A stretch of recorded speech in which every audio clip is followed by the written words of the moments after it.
There has never been a better time to be born a woman. There are more female heads of government and more women leading organizations and running businesses than at any other time in history. Yet, in many parts of the world, women do not enjoy the same legal rights as men. They are relegated to unequal spheres without access to education or employment. And for many, the right to live free from physical and sexual violence is still a dream. My name is Amanda Foreman, and as a historian and biographer, I have spent my career studying women's lives. The simple truth is that our story has never followed a straight line from darkness to light.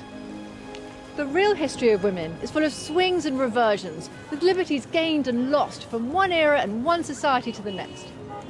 I also think that you can judge a civilization by the way it treats its women and the degree to which women have authority, agency. Why did history become almost exclusively male?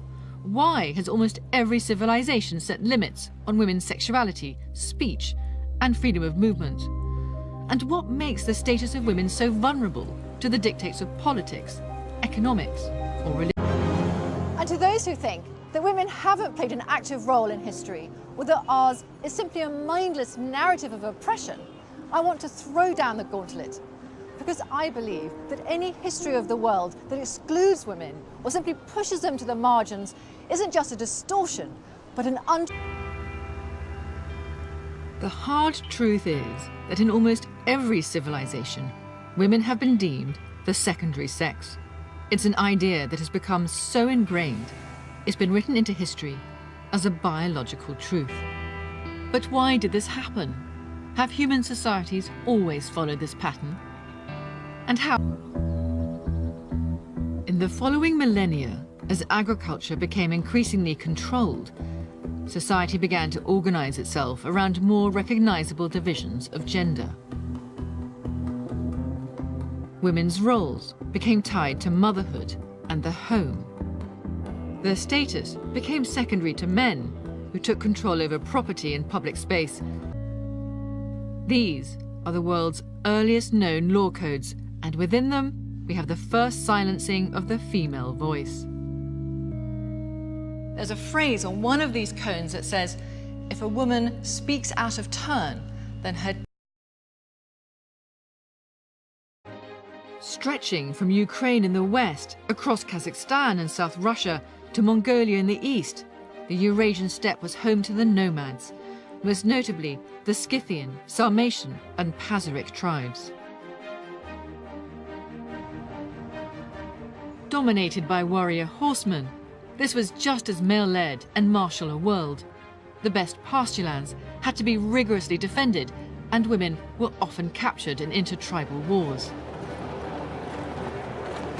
But recent archaeology has revealed evidence of gender relations within the tribes that proves that the control and submission of women was not an inevitable development in ancient culture.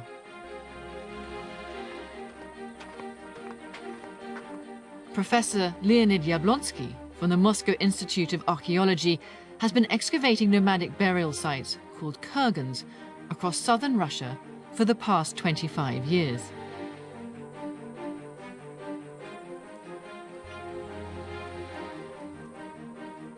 Over the course of his long career, he has discovered hundreds of burials that reveal the centrality of women to nomadic culture.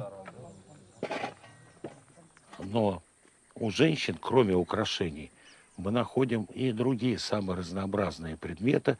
Это и орудия труда, орудия для выделывания кожи.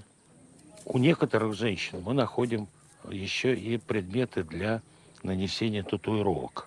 Кроме того, женщины отвечали за всю духовную жизнь в этом обществе, spiritual life. They were responsible.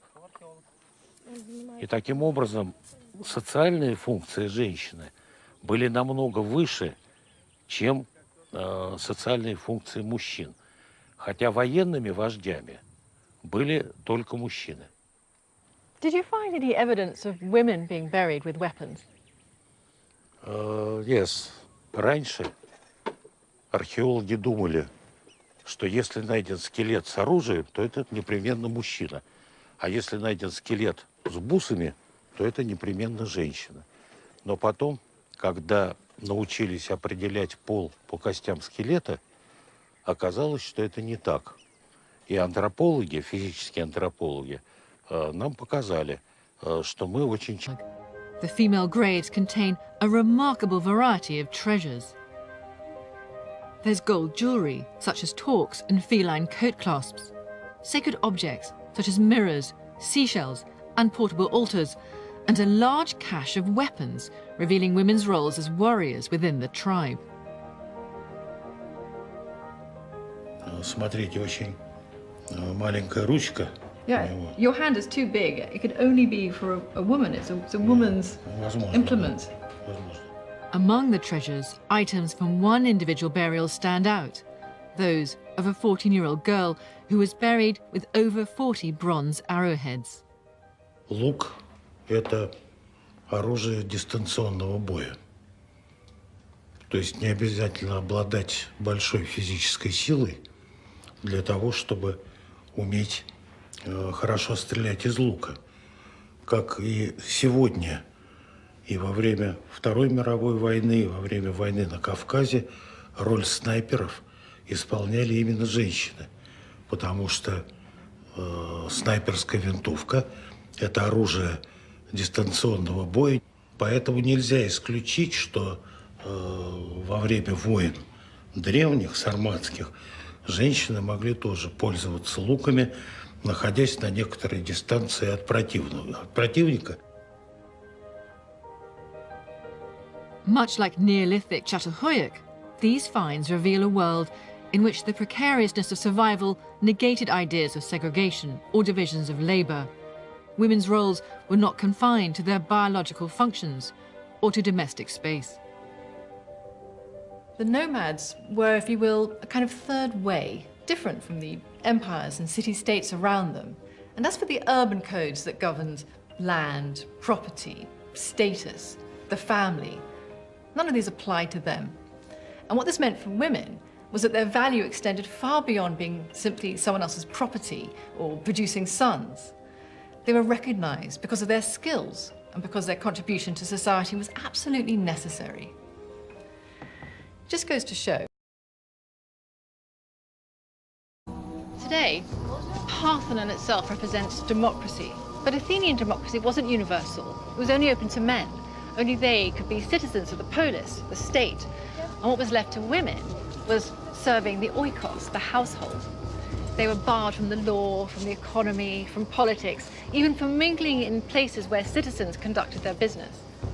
They couldn't be bought, couldn't be sold, but they did spend their entire life under the legal guardianship of their nearest male relative. When they were 14, this changed from being their fathers to their husbands, and only he could represent them in public outside the home. All of this begs the question, what did women themselves feel about their status? Were they happy, or were they angry? Were they held in contempt, or were they honoured as mothers and wives? The answer to all this... And in this world, which had emerged in parallel to the civilizations of Mesopotamia and their starkly gendered law codes, the legal status of women was almost identical to that of men. As seen in its art, replete with couples lovingly holding hands, even wearing the same clothes, ancient Egypt embraced both the masculine and the feminine. A shared life, rather than reproduction, was the purpose of marriage, and women were allowed considerable autonomy over their own lives. It meant that when all the planets aligned, women could, on occasion, rule. The greatest of Egypt's 6 known ruling queens was Hatshepsut. She came to power in the 15th century BC as the regent for her stepson, Thutmose III, who was just a baby. But it was how she ruled for over 2 decades that demonstrates her genius for government.